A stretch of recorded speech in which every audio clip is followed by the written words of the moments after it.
Mesopotamia, جس کا موجودہ نام عراق ہے، دنیا کا قدیم ترین تاریخی، ثقافتی اور تہذیبی پس منظر رکھنے والا ملک ہے۔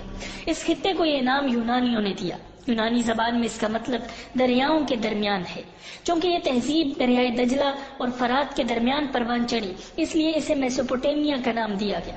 میسوپوٹیمیا کے دارالحکومت بابل کو دنیا کے قدیم ترین شہر ہونے کا اعزاز حاصل ہے، اور یہ بھی کہ بیک وقت 3 مقدس مذہبی کتب قرآن پاک، انجیل اور توریت میں اس شہر کا ذکر ملتا ہے۔ بابل، جسے یونانی بیبیلون کے نام سے یاد کرتے ہیں، موجودہ بغداد سے 65 کلومیٹر کے فاصلے پر جنوب کی جانب دریائے فرات کے کنارے آباد تھا۔ 4000 قبل مسیح کی تحاریر میں بھی اس شہر کا ذکر ملتا ہے۔ فلسطین کی طرح اس سرزمین کو بھی انبیاء کرام علیہم السلام کی سرزمین کہا جاتا ہے۔ زمانہ قبل از تاریخ میں بھی یہاں کے لوگ باقاعدہ زبان، ثقافت اور مذہب رکھتے تھے۔ عراق کے شمال مشرق میں شانیدر کے غاروں سے ملنے والے 50 سے 60 ہزار سال پرانے انسانی ڈھانچوں کی دریافت کے بعد ماہرین کا ان سے متعلق کہنا ہے کہ اس دور کے لوگ باقاعدہ بات چیت کی صلاحیت رکھتے تھے اور رسومات بھی ادا کرتے تھے، مثلا اپنے مردوں کو پھولوں کے ساتھ دفناتے تھے۔ ابو الفدا لکھتے ہیں کہ یہی وہ شہر تھا جہاں نمرود نے حضرت ابراہیم علیہ السلام کو آگ میں پھینکا۔ تاہم اب کھنڈرات کے علاوہ کچھ نظر نہیں آتا۔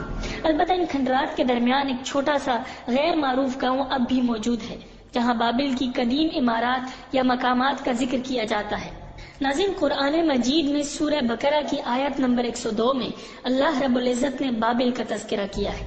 اس آیت میں اس واقعے کا ذکر ہے جب اللہ رب العزت نے بابل میں ہاروت اور ماروت نامی 2 فرشتے نازل کیے تھے جو لوگوں کو امتحان کی خاطر جادو سکھایا کرتے تھے۔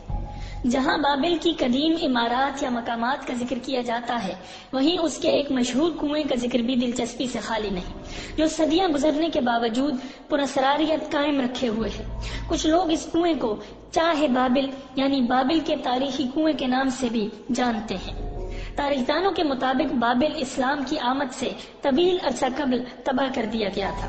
400 ہجری میں عباسیوں کے دور حکومت میں فقط ایک چھوٹا سا گاؤں بابل کے نام سے موجود تھا۔ مسیحی روایات کے مطابق بابل شہر قیامت سے قبل ایک مرتبہ پھر آباد ہوگا اور یہیں خیر و شر کی بڑی بڑی جنگیں لڑی جائیں گی۔ توریت کے مطابق حضرت آدم علیہ السلام بابل میں رہتے تھے۔ جب قابیل نے حابیل کو قتل کیا تو حضرت آدم علیہ السلام ناراض ہوئے، جس پر قابیل اپنے اہل و عیال کے ساتھ بھاگ کر بابل کے پہاڑوں میں چلا گیا۔ قابیل کی اولاد بڑھی تو وہ پہاڑوں سے نیچے اتر کر فسادات کرنے لگی، جس پر حضرت ادریس علیہ السلام نے اللہ سے دعا کی کہ انہیں کوئی ایسی سرزمین عطا کر دے جس میں بابل کی طرح دریا بہتا ہو۔ تب انہیں مصر منتقل ہونے کا حکم ہوا۔ جب وہ مصر پہنچے تو وہاں کے ماحول کو خوشگوار پایا۔ اس مقام کا نام بابل سے ملتا جلتا بیبیلونیا رکھا، جس کے معنی خیر کی جدائی ہے۔ 1750 قبل مسیح میں بیبیلونیا کے بادشاہ حمورابی نے اسے اپنا پایہ تخت بنایا اور نئے سرے سے اس کی تعمیر و ترقی کی کوششیں شروع کی، تو یہ اس کے دور میں دنیا کا سب سے بڑا اور خوبصورت شہر بن گیا۔ 689 قبل مسیح میں بادشاہ بخت نصر نے اسے دوبارہ تعمیر کروایا اور اس کی تعمیر و ترقی میں انتہائی اہم کردار ادا کیا۔ بخت نصر نے اپنی بیگم کے لیے جو محل تعمیر کروایا وہ فن تعمیر کا ایک نادر نمونہ سمجھا جاتا تھا۔ ان منفرد باغات کو ماہرین تعمیرات ایک اچھوتا شاہکار قرار دیتے ہیں۔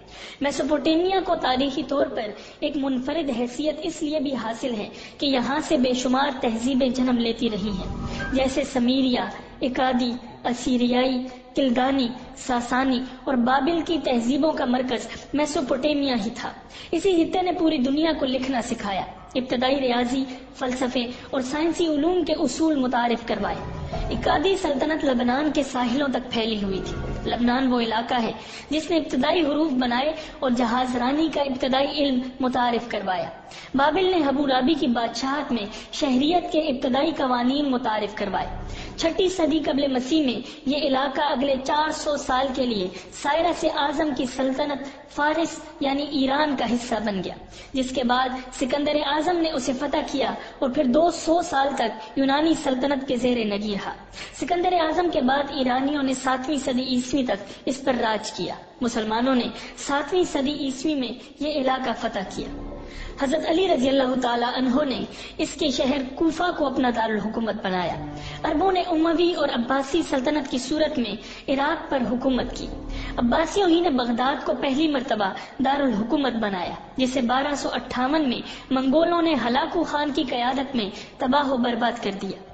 یہ ملک 16ویں صدی عیسوی میں عثمانی سلطنت کا حصہ بنا اور جنگ عظیم اول تک اس کی یہ حیثیت برقرار رہی۔ پہلی جنگ عظیم کے دوران برطانیہ نے اس پر قبضہ کر لیا۔ 1932 میں انگریزوں نے اسے آزادی دی اور اب یہ دنیا کے نقشے پر عراق کے نام سے موجود ہے۔ ناظرین، امید ہے کہ آپ کو یہ ویڈیو پسند آئی ہوگی۔